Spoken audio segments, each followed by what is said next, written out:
What's cracking, YouTube? You already know how this gonna go. It's your boy 16 of life. Yard down! And we back with another story for y'all today. This story right here is gonna be part 2 of Scandalous D. So let's hop right in it. Where we left off, like I said, D had ran up a debt, so D had to give up the TV to an old boy. So we go to D's cell to get the TV.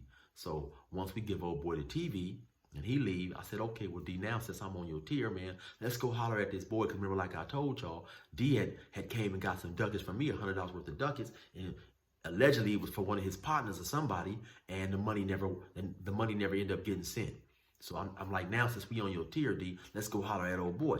D like, oh no, man, old boy's from up north, he from Oakland, and he don't want his car knowing what he into, man. So don't worry, I'll look into it. So I tell D, I said, hey, listen, D, homie, this shit dragging on too long, man. Your boy been older me, you know, and I told him, homie, I'm really starting to think it's you playing games. He said, oh no, we gonna take care of it. I'll take care of it, make sure. So I said, okay, D, listen, if the dude don't send my money by tomorrow, man, I need to come see this dude. I need to meet him, holler at him, because, you know, somebody playing games. D said, okay. So later that day, D come to me. He said, hey, man, he give me $100 bill in cash. He said, oh, boy just told me to give you this. I said, okay, that's what's up. Now, like I said, at this point in time, too, the tobacco on the yard, you know, sometimes it'll be a gang of tobacco to buy. Sometimes it won't be. So me and D had stopped going half because he had fucked off he had burnt his bridges with the little females that was sending him the money and shit. So he come get at me later on. He like, hey, chill, there's a dude selling some tobacco, man. He got 3 pouches for $100.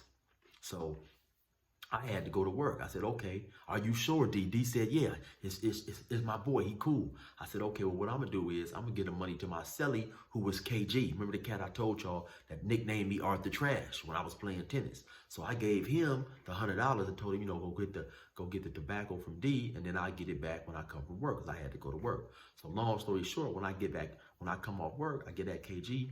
I'm like, hey, KG, did you pick the tobacco up? He like, hell no, man. That motherfucker playing. He full of shit. I said, what happened? He said, man, I gave him the $100 bill. Then about 20 minutes later, when I was supposed to go get the tobacco, I go meet him. He talking about he done lost a $100 bill. He had a hole in his pants pocket. I said, oh, hell no. He said, yes. I said, okay, I got to go holler at this dude in the morning. So come morning, I go get at D. He give me the same bullshit ass script. I say, hell no, D, you bullshit now. You know, you playing. So what I think happened was D probably had went and talked to somebody and worked them out of a $100 bill. Probably told them the same bullshit he told me about he had somebody with some tobacco.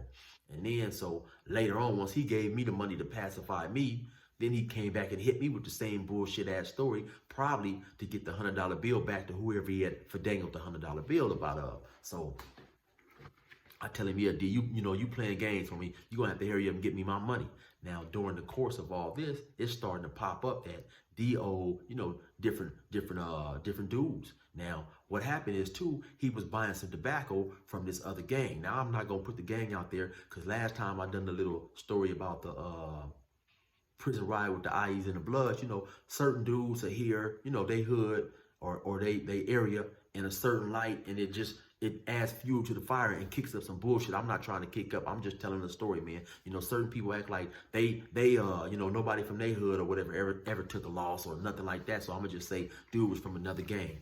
But anyway, so this D is buying tobacco from this other gang, and what they doing is D is supposed to send the money, and when the money get there, they claiming that the money didn't get there, and they adding extras on. So if D was getting $50 worth of tobacco, they're telling, hey man, the money never came, so now you owe us 100. So once they find out this nigga is softer than hugs from grandma, they start pressing this nigga like cookie dough. You know what I'm saying? And he ain't putting up no resistance. But his girl is, because at this time we got cell phones, his girl is screenshotting him the Western Union information like, here, man, the money got picked up by whoever they told me to send the money to at certain time.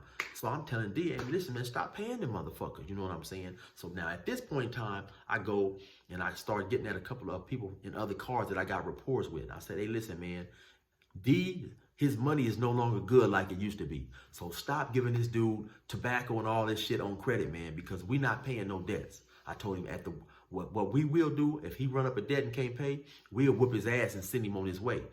Now you will have some people out there that's like, man, why would y'all come? Why is it y'all job to whip his ass? But like I say, if he was pushing with the IE car, so if a dude is in jail and you running with a certain collective, and you run up a debt, it could potentially turn into a problem that's going to involve other prisoners, other convicts, or whatever. You know what I'm saying? Maybe if a dude come up on one of your homies and just fire on him, go upside his head for holding a debt too long, and other people don't know what's going on, they going to run over there, and you're going to have dudes from both sides, and it's going to turn into a big-ass bullshit riot. That's why dudes push such a hard line on people in their respective car to take care of their debts and do what the fuck they supposed to do, so it don't lead to no bullshit and mess up other people's program. Now you got other people sitting in the hole, missing their visits, not getting their packages, et cetera, because this dude is running up a debt. So that's why, you know what I'm saying, we be making sure that people in our car do what they supposed to do. So like I say, I go around to these other cars and I tell them, listen, man, don't get this dude nothing on credit because his money ain't good no more. Now, okay, so this shit go on now. D, like I say, D still owe me that $100 bill. So now this shit go on a couple weeks, right? So now I'm like, fuck it. So I go get my knife. I'm like, this nigga playing, right? I'm finna go down there and bust on this motherfucker because I feel he intentionally trying to play me, right? So now when I happen to get to his cell, the homie G Money is up in there. You remember I told y'all about G Money, who had got into it, and we ended up getting into a riot with the cats from Compton. Well, it's G Money up in his cell, and it's another dude. And they up in there, they ready to whip his ass, because, you know, it's a lot of reports coming back from other different cars that D is owing money. So I say, okay, look, we finna to take him up to another building and bust him up. So I go upstairs, I put my thing back up, and I'm trying to get D to come to the other building. D don't want to come. I'm telling you, listen, D, homie, you run around here, you owing everybody, nigga, you got to come get this discipline. You know, he don't really want to come. So maybe after about 5-10 minutes, he finally come up to the cell. Now we go in another building, like I said, you're not supposed to be in other people's buildings if you're not assigned to the building. But so we go upstairs, but what it was a non-regular working in that building. So he didn't know who or who wasn't supposed to be up in there. So we go up in there and shit. Me, D, and like I say, I can't remember who the other third homie was. But we go up in there and shit. So when we go up in there and G Money closed the door. When G Money closed it, and I already told G Money, listen, homie, we gonna discipline him up in here. We gonna whoop his ass, but we not just to kill him and none of that old bullshit. You know what I'm saying? So when we go up in there, I tell him, when you close it, as soon as you close the door, homie, I'm gonna get off on him. So when we go up in there, D step in, G Money close the door. I get on him. Boom, pop, bing, bing. I go on him. So now when I hop on him, G Money get up on him. Bing, boom, boom. We busting him up in there. Now D, he ain't fighting back. He ain't doing nothing. He just balling up. Now so when he ball up, G Money and the other homie, they go to kicking him and shit. Now keep in mind, they got on them state boots. They kicking him and fucking him up. I'm telling, hey, G Money, pull out, homie, pull out. Y'all on him too tough. You know, y'all on him too tough like. So eventually they stopped, but by this time, this motherfucker's bloody like a motherfucker. D was like, looked like he was black and Mexican. So he was mixed. He's light-skinned motherfucker. This motherfucker done bruised all up. He bleeding like a motherfucker.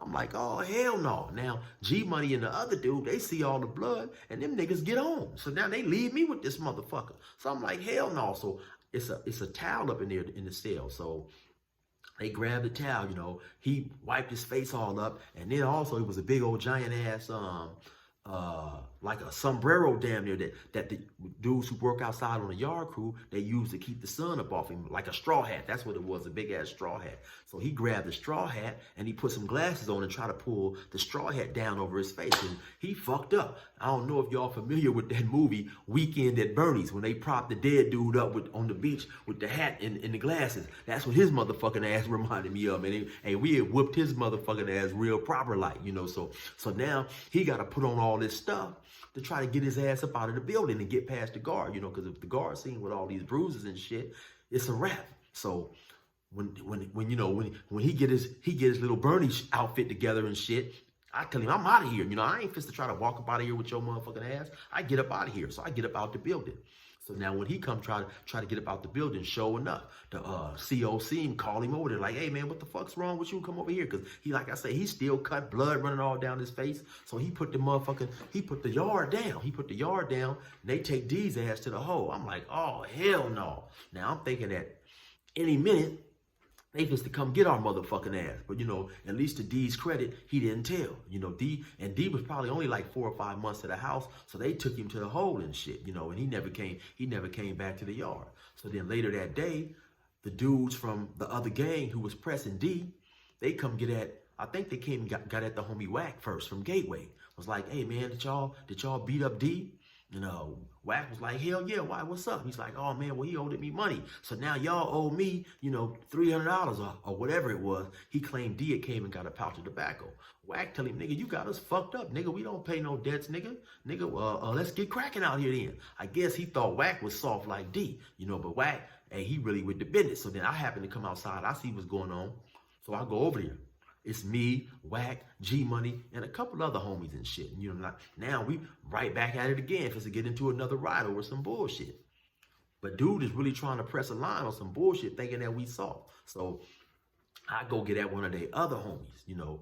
Me and him had a rapport. Matter of fact, the same dude I told y'all in my freestyle and my free game Friday video about the dude that could paint real well. But now just so happened he was also a Muslim, and it was Ramadan. So he's like, you know, hey, chill, man.